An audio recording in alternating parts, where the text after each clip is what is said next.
पिछले कुछ दशकों में विज्ञान ने काफी प्रगति कर ली है।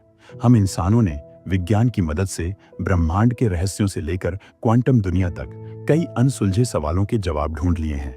पर अब भी कई ऐसे सवाल हैं जिनके जवाब आज विज्ञान के पास नहीं है। जैसे कि अगर आप एक सपना देख रहे हो तो क्या वो सिर्फ आपकी कल्पना है या फिर किसी दूसरी दुनिया की एक हकीकत? क्या हमारा ब्रह्मांड सिर्फ एक भ्रम है?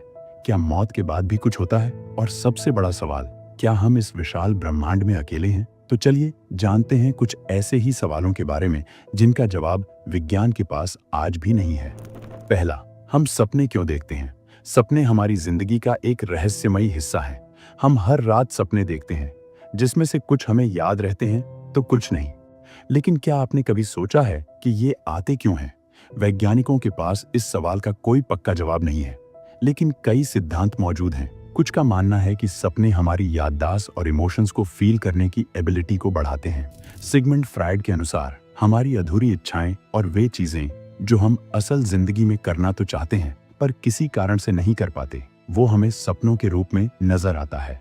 कुछ वैज्ञानिकों का मानना है कि दिन भर की थकान और तनाव से राहत देने के लिए हमारा दिमाग सपनों के माध्यम से खुद को आराम और संतुलित करने की कोशिश करता है।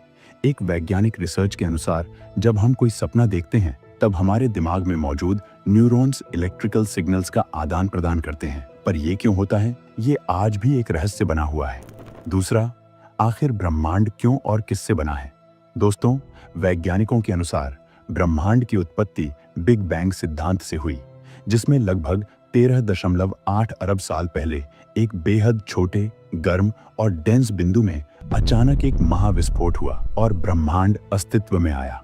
तब से आज तक ये फैलता ही जा रहा है। आज इस पूरे ब्रह्मांड में हम जो कुछ भी देखते हैं वो एटम्स यानी अणु से मिलकर बना है। पर आश्चर्यजनक रूप से पूरे ब्रह्मांड का केवल 5% भाग ही एटम्स से बना है। बाकी का 95% भाग किससे बना है, ये हम नहीं जानते।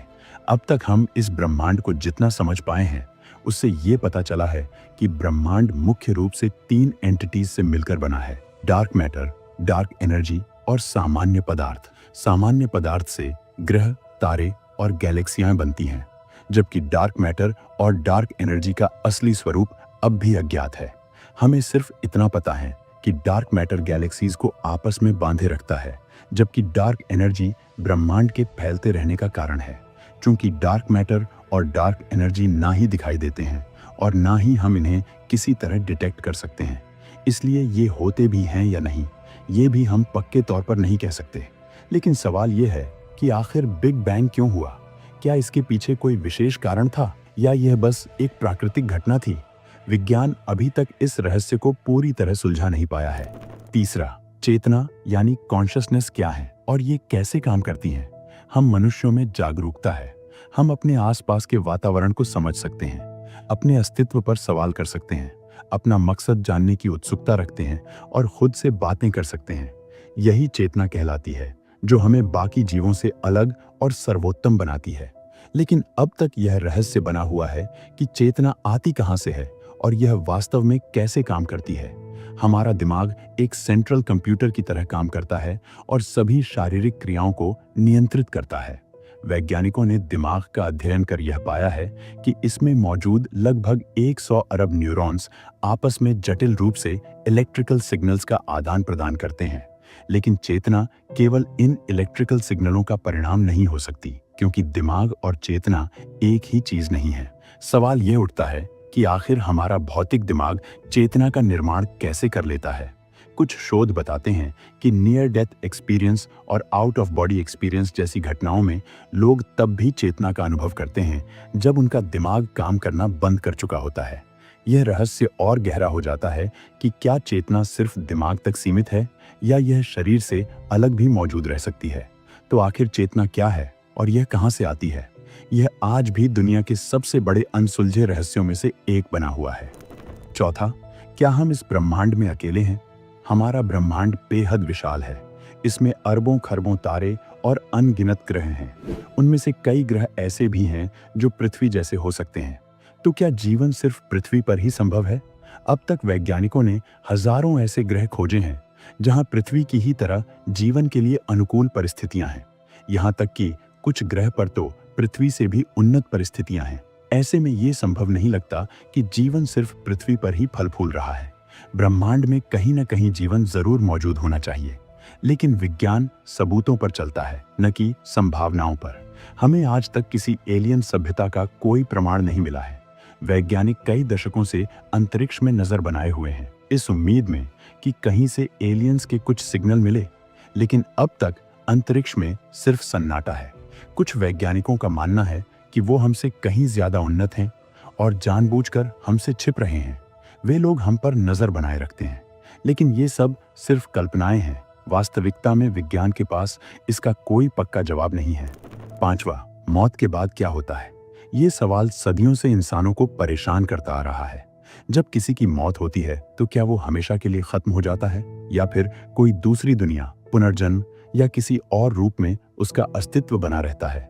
विज्ञान के अनुसार जब इंसान की मृत्यु होती है तो उसका दिमाग काम करना बंद कर देता है, दिल धड़कना बंद कर देता है और शरीर धीरे धीरे डिकम्पोज हो जाता है।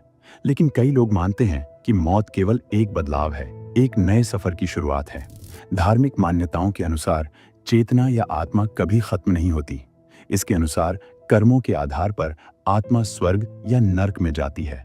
वही कुछ धर्म पुनर्जीवन पर भी विश्वास करते हैं, लेकिन वैज्ञानिकों का मानना है कि चेतना केवल दिमाग की एक प्रक्रिया है जो शरीर के साथ ही समाप्त हो जाती है।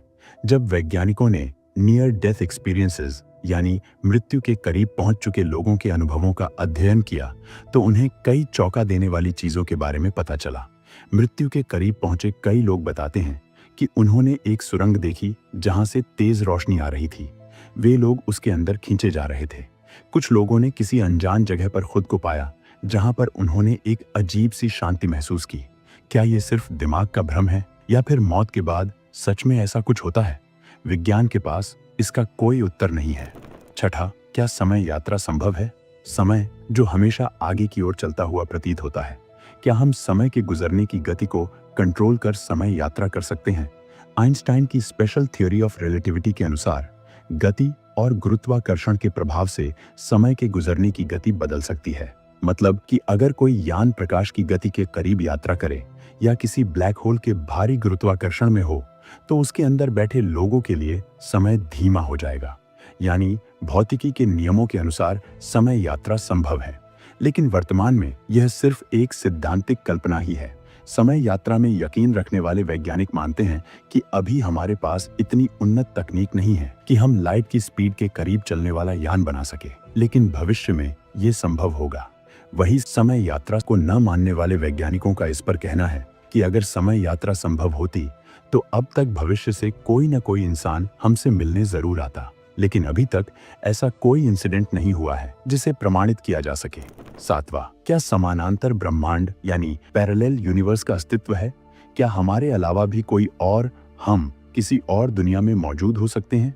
क्या ऐसा हो सकता है कि इस ब्रह्मांड के समान ही अनगिनत और ब्रह्मांड मौजूद हों, जहां चीजें थोड़ी अलग हों, जहां आप अभी भी वही इंसान हों, लेकिन आपका जीवन पूरी तरह अलग हो?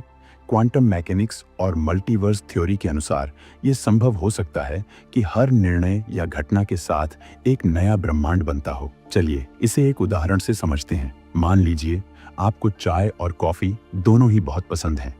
अब आपके सामने एक कप चाय और एक कप कॉफी रख दी गई है। आपको दोनों में से किसी एक को ही चुनना है। अगर आपने चाय की जगह कॉफी चुनी तो एक और ब्रह्मांड ऐसा भी हो सकता है जहां आपने चाय चुनी हो। वही जनरल रिलेटिविटी और स्ट्रिंग थ्योरी मल्टीवर्स के विचार को पूरी तरह नकारती नहीं है। कुछ वैज्ञानिक मानते हैं कि वर्म होल या अन्य ब्रह्मांडीय घटनाएं हमें इन समानांतर ब्रह्मांडों से जोड़ सकती हैं, लेकिन अब तक इसका कोई ठोस प्रमाण नहीं मिला है। आठवां, ब्लड ग्रुप के टाइप क्यों होते हैं? हम जानते हैं कि ब्लड टाइप्स कई प्रकार के होते हैं।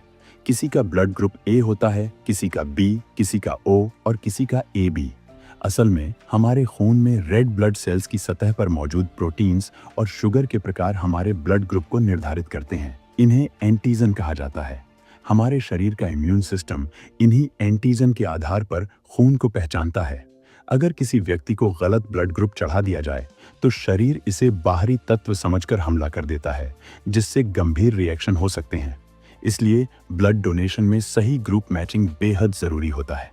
आज विज्ञान ब्लड यानी खून के बारे में काफी कुछ जान गया है, जैसे कि ये कैसे बनता है और शरीर में इसका क्या काम होता है। पर हम ये नहीं जानते कि इंसानों में इतने तरह के ब्लड ग्रुप क्यों पाए जाते हैं। कुछ वैज्ञानिक मानते हैं कि यह इंसानों के एवोल्यूशन का हिस्सा हो सकता है। अलग अलग ब्लड ग्रुप हमें अलग अलग बीमारियों से बचाने में मदद कर सकते हैं। उदाहरण के लिए ओ ब्लड ग्रुप के लोग मलेरिया के खिलाफ अधिक प्रतिरोधक क्षमता रखते हैं। यही कारण है कि अफ्रीका और दक्षिण एशिया क्षेत्रों में, जहां मलेरिया का खतरा सबसे ज्यादा है, वहां के लोगों में ओ ब्लड ग्रुप ज्यादा पाया जाता है। इसी प्रकार ए और बी ब्लड ग्रुप के लोग कुछ बैक्टीरियल और वायरल इन्फेक्शन से बेहतर तरीके से लड़ सकते हैं। इसका मतलब यह हो सकता है कि अलग अलग ब्लड ग्रुप अलग अलग बीमारियों के खिलाफ एक तरह की जैविक सुरक्षा प्रदान करते हैं, जिससे इंसान विभिन्न परिस्थितियों में जीवित रह सके। लेकिन इस थ्योरी पर सवाल भी है। अगर ब्लड ग्रुप वाकई सर्वाइवल एडवांटेज देते हैं, तो क्या ऐसा नहीं होना चाहिए कि समय के साथ एक ही ब्लड ग्रुप पूरी दुनिया में डोमिनेंट हो जाता? लेकिन ऐसा नहीं हुआ। आज भी सभी ब्लड ग्रुप मौजूद हैं और अलग अलग आबादी में अलग अलग अनुपात में पाए जाते हैं। यानी यह सवाल भी वैज्ञानिकों के लिए एक रहस्य बना हुआ है। 9वां, प्लेसबो इफेक्ट कैसे काम करता है? अगर किसी बीमार व्यक्ति को एक साधारण चीनी की गोली दी जाए और कहा जाए कि यह एक शक्तिशाली दवा है, तो ऐसा देखा गया है कि वो मरीज बेहतर महसूस करने लगते हैं और धीरे धीरे खुद ब खुद ही ठीक हो जाते हैं। यानी कि एक फेक ट्रीटमेंट जिसमें मरीज को केवल ये विश्वास दिला देना कि वो जल्द ही ठीक हो जाएगा, उसके ठीक होने की गति को बढ़ा देता है। इसे ही प्लेसबो इफेक्ट कहते हैं। कई साइंटिफिक रिसर्च में ये पाया गया है कि ऐसे मरीज जिन्हें ठीक होने का विश्वास हो जाता है, उनके शरीर की बीमारियों से लड़ने की क्षमता आश्चर्यजनक रूप से बढ़ जाती है। डॉक्टर्स ने इस तकनीक से अब तक लाखों लोगों का इलाज किया है। इतना ही नहीं, प्लेसबो इफेक्ट सिर्फ दवाओं तक सीमित नहीं है, बल्कि यह सर्जरी, थेरेपी और यहाँ तक कि रोजमर्रा की हेल्थ प्रैक्टिसेस में भी देखा गया है। कुछ मरीजों को नकली ऑपरेशन से भी फायदा होता है, क्योंकि उनका दिमाग मान लेता है कि उनकी समस्या हल हो गई है। लेकिन कैसे सिर्फ विश्वास के बल पर शरीर खुद को ठीक कर सकता है? ये सवाल अभी तक वैज्ञानिकों की समझ से बाहर है। 10वां, क्या ईश्वर का अस्तित्व है? क्या इस ब्रह्मांड को किसी ने बनाया है या यह बस यूं ही अस्तित्व में आ गया? यह सवाल सदियों से इंसानों को उलझाए हुए है। दुनिया की लगभग हर सभ्यता ने किसी न किसी रूप में ईश्वर की कल्पना की है। लेकिन क्या ईश्वर का वाकई अस्तित्व है या यह सिर्फ मानवीय सोच और आस्था का परिणाम है? विज्ञान की नजर से देखें तो अब तक ऐसा कोई ठोस प्रमाण नहीं मिला जो ईश्वर के अस्तित्व को साबित कर सके। हमने इसी वीडियो में कुछ समय पहले जाना कि विज्ञान के अनुसार 13.8 अरब साल पहले बिग बैंग नामक एक भयंकर विस्फोट से ब्रह्मांड का निर्माण हुआ था। पर यह विस्फोट क्यों हुआ और इससे पहले क्या था? इस सवाल का उत्तर विज्ञान के पास नहीं है। पृथ्वी पर जीवन की शुरुआत कैसे हुई? इस सवाल का जवाब भी वैज्ञानिक नियमों के आधार पर दिए जाते हैं, न कि किसी दिव्य शक्ति के आधार पर। लेकिन सिर्फ पृथ्वी पर ही जीवन क्यों पनपा, कहीं और क्यों नहीं? इसका जवाब विज्ञान के पास अभी तक नहीं है। वैसे इस सवाल पर हम ऑलरेडी एक डिटेल्ड वीडियो में बात कर चुके हैं, जहां हमने धर्म, दर्शन और विज्ञान सबको साथ लेकर ये जानने की कोशिश की है कि क्या ईश्वर का अस्तित्व है। अगर आप भी हमारा वो वीडियो देखना चाहते हैं तो उसके लिए बस इस वीडियो को एक लाइक और चैनल को सब्सक्राइब कर दीजिए और अब आपके सामने आई इस वीडियो पर क्लिक कर दीजिए। मैं आपसे फिर मिलूंगा ऐसी ही किसी इंटरेस्टिंग वीडियो के साथ। तब तक के लिए धन्यवाद।